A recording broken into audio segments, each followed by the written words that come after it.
so different. I've unboxed so many smartphones over the years, and this is, wow, it's so thin and different. That is bananas. Well, this is a day.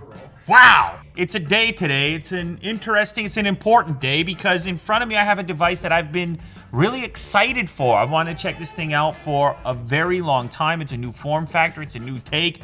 It's hard to even call it a phone. It is a phone. It'll make phone calls, but it's really a new thing. It is the Surface Duo from Microsoft inside of this nondescript package. And it's an early look, by the way. So I'm not sure about the software and everything like that. I'm gonna obviously dive into it over the next couple of days, possibly the next week, something like that. But for now, it's an unboxing video. Let's get into it. Let's do the thing and have the initial reaction to the Surface Duo. It's a white box inside of a white box. This is kind of cool. Ooh! All right, a little attention to detail. This is obviously not a retail package, I would assume. This is some sort of a reviewer kit, but still, some attention there. We've got the Windows, we've got the Microsoft logo. We've also got some mountains, a little, is that a sunrise or a sunset? Sunrise? Anyway, it's a kind of nice look. You flip it up, introducing Surface Duo.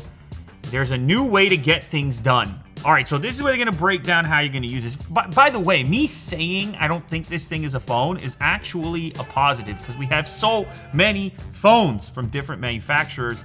Yes, you have single screen mode, so you can make phone calls, but I don't know about you guys. On my mobile device, I'm making fewer and fewer phone calls and doing a lot of everything else. Hello? Is your phone a phone? When's the last time it was a phone? Well, maybe it's more of a phone to you than it is to me, but these other modes here, that's kind of more what I'm doing with my smartphone as it stands right now. So the smartphone form factor is actually secondary to, let's say the compose mode. You can see this person is typing a message and they have tons of real estate because they have two displays. You have the book mode. Two things happening at the same time. Multitasking could be fun. On any pocketable device, we've seen the various folding devices that are out there. This is a different take, different hardware. No crease in the display because you have two separate displays with a hinge, kind of like a laptop. You have a tent mode for setting the thing on the table. You know, what I like to call the breakfast cereal mode. Eat your Cinnamon Toast Crunch. And you're watching your content. It's likely Unbox Therapy or something like that. And then there's a peek mode as well. That looks like you can kind of just catch a quick glance at the side of the display when it's partially open. What does this little note say? Oh, wow. We are excited to have you join us as one of the first to try Surface Duo. As a team, we have always challenged the convention of existing device categories in pursuit of empowering people to be more productive. Surface Duo is the next step on that journey. So we have it in front of us now, and I will be taking that journey. That is Microsoft's journey. It becomes my journey. Very curious to test this. So here is the main product. That's the Surface Duo. And then next to it, they also included some Microsoft Surface earbuds, one of the first 50 devices directly from Microsoft to use. That's very exciting. Thank you, Microsoft, for this exclusive opportunity. That is a serious box. I appreciate a nice box. So, first off, let's kick it off with the Duo packaging. This does look like the retail packaging, Microsoft Surface Duo. We look at the back. Power supply bumper, so there's a case inside of here. Support for LTE Advanced Pro, Wi-Fi 802.11ac, Bluetooth 5, and Android 10 installed. That's the big move. The Android logo on a Microsoft product. It is happening.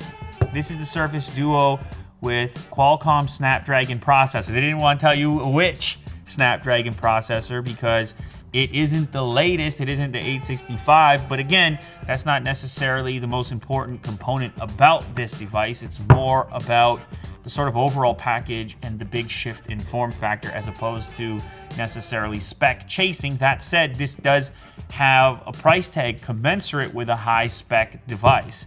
256 gigs of storage, 6 gigs of RAM, and this is Glacier, the color.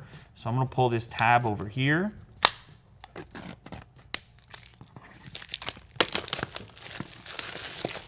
Very nice. Woo! Oh, this is so unusual.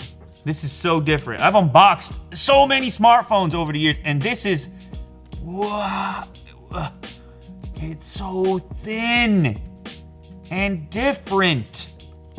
Okay, it's obviously wider than most smartphones out there right now, but they kind of make up for it with the thinness, and definitely the thinness of each side, each individual side. Let me put this down for just a quick moment here, and we'll look at the other items inside the package. Surface Duo bumper, specifically designed to protect your device. Okay, I was curious about this. How would this work? How would you protect it? And so it looks like it's a two-piece thing. This one side over here, you can see you have your button mapping for your power switch, what looks like your volume rocker, and I believe there's an adhesive in here as well, so it can stick to the device and actually stay on, since it doesn't grip all the way around. It's kind of nice that they included something. Of course, there will probably eventually be aftermarket options for this as well, but you have a rubberized grip included. They're calling it the bumper. Attach each bumper, peel the label to remove the adhesive strip, and there you go. Pretty straightforward stuff. Also in the package, we have our paperwork and SIM tool. Yes, it's a phone. Hello? I know it's kind of like looks like a mini laptop notebook thing. It is also a phone. Of course, you can make phone calls, receive text messages, and so on. We've also got a USB cable in the package, fairly lengthy USB-C to C cable, and I presume this is going to be the power brick. And yes, it is. This is a pretty cool little flip down prong power brick, and this is 18 watt capable. That actually is a perfect moment to talk about today's sponsor as well, who happens to be ElecJet. They make a 65 watt portable charger. You guys know I'm super interested in high powered chargers that aren't massive. Because of GaN technology, this USB-C PD charger delivers 65 watts of power, but it's 45% smaller than a similar device not using GaN technology. And what's cool about this one is it's cheaper than these things have been in the past. This is $39.99 on Amazon. You can check the link in the description, and you can use multiple ports at the same time and split that 65 watts across multiple devices. So whether it's a laptop, tablet, smartphone, or otherwise, and you'll see it's not even that big. So this is the size of the brick, and it's got a kind of a nice matte finish on the outside. You have your C1, USB-C 1 port, C2, and the USB-A port for a maximum of 65 watts. So capable of powering plenty of notebooks in 2020. The prongs flip down. I've talked about this before, always on the hunt for the ultimate charger. Well, here you have what could be your ultimate charger, but at a lower price than I've paid in the past. These 65 watt GaN chargers, comparable ones, have been upwards of 60 or 70 bucks. I have not seen one at 39, which makes this one far more attractive. Why don't we just give it a quick test on my Galaxy Note 20 Ultra. Pull some power over here, bang, bang, and bingo. Super fast charging, 25%, 59 minutes until full. So that's maximum charge capacity regardless of your device. In most cases, you may have a laptop requiring more than 65 watts, so keep that in mind. But portability to power ratio, pretty amazing. ElecJet, check them out. Okay, so here is the Duo now. I will remove the plastic wrapper. So it's kind of a glossy glass in this white color. They're calling it Glacier. It almost has a grayishness to it, which I like. Peel this out from the middle. Oh, this is much different. This is so unusual. It is like a mini pocket laptop, sort of. You know, Microsoft's been thinking about this thing for a long time because, as I referenced when talking to Will on the Lou Later show, when this thing was first announced, I had recalled when they were sharing that Microsoft Courier stuff, the idea, the concept, a long time ago, you know, the person sitting on the subway with a device like this. Think about the notebook. You know what I'm talking, like the moleskin notebook. It's a thing that humans have carried around forever. The idea that you could do work like this, that you could read like this. Is this the future of your pocket device? It's kind of possible. I don't know for certain because there is an extra step involved. With a typical modern smartphone, you're right on the display at all times. This one, you gotta open it up. Now, do some people just insert it in their pocket open so that they have quick access when they come back to it? Maybe. Maybe they do. But I don't really mind closing it, opening it. It's kind of fun. This hinge is very robust, by the way. Microsoft has probably learned a lot from their various Surface products in the laptop department, and of course the tablet convertible type of department. And then they bring that hardware expertise into something that runs Android on mobile. This is where you truly appreciate the thinness. That is bananas.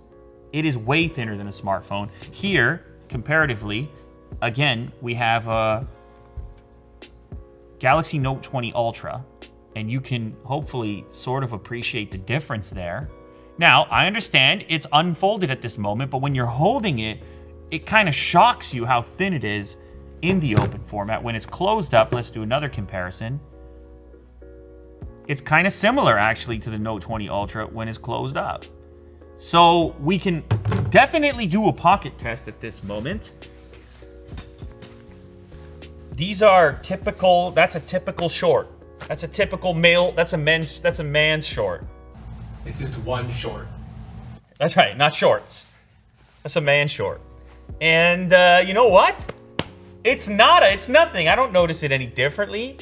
It actually might be lighter than my Note 20 Ultra, is it? Do I need to do a...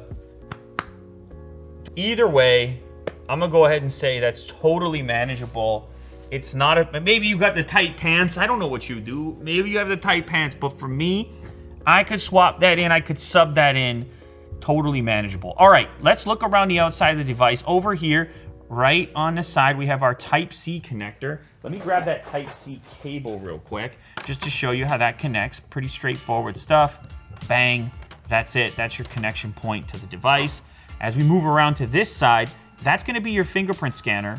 Right there, your thumb scanner, essentially, on the side of the device. Power switch, volume rocker, and then the SIM card tray as well. This thing feels amazing. This thing feels so premium. I have no idea why. It's hard for me to pinpoint exactly why this feels more premium than many of the smartphones I interact with. Maybe it's the friction on the hinge that you just don't expect on something that looks so fragile. It does not feel fragile at all. Now, you have tons of glass here. I have no idea what happens if you drop this. You do have the bumper case thing that they included, but it's the open and close, I think, all the way around. Now you're in phone mode. You answer the phone call. You flip it back. Of course, we have the tent mode. Like I said, the breakfast cereal mode. I'm over here. I'm watching or reading. Landscape, portrait. I just accidentally turned it on. There's a rule. You can't turn it on. Oh, goodness gracious. All right, there we go. As far as the displays are concerned, I can tell you without turning it on, because I'm not supposed to yet, it's supposed to be just an unboxing video. I can tell you there is a forehead and a chin. I mean, you've probably seen this in the images that are out there in the world. You have an earpiece over here, front-facing camera, and a flash over there as well. So maybe that's what it is, Kirk. The fact that there's no enormous camera hump or lump on the thing anywhere. It feels so minimal and futuristic without an enormous... I mean, look at this, right? This is what we've all gotten used to in 2020, these huge camera humps, and you place it on the table and you get a wobble. And it's okay because these cameras are amazing, and I don't fully expect the Surface Duo camera to be on par with the other flagships. Again, not totally the angle. I think this is a productivity device, a device for consumption, possibly watching video, typing a lot, connecting a headset to for your conferencing and all the rest of it.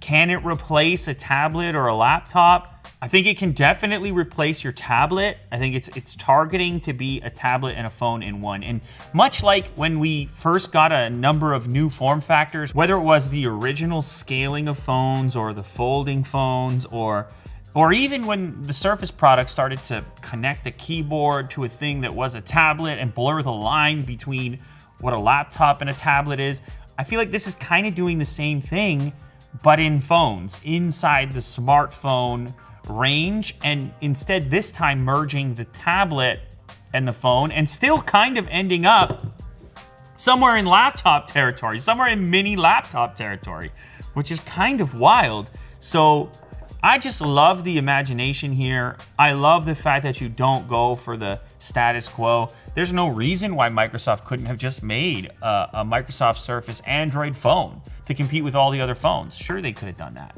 But instead, they go to the drawing board for real and get the imagination going. And, well, it works on me because I'm excited to try something that's a completely unique and a completely new form factor. As mentioned, I cannot turn on this device in this video. I have to use it for a bit and then come back to you. That's Microsoft's restriction, not mine. It's just super early. As you saw in the package, this is one of 50, but I am pumped up. Willie Doo is pumped up. Kirk is pumped up. Unbox Therapy is pumped up because we look at a lot of smartphones and it's cool to get your hands on something that can't really be described in the exact same fashion, but is truly a new take, a new formula, and that doesn't happen every day.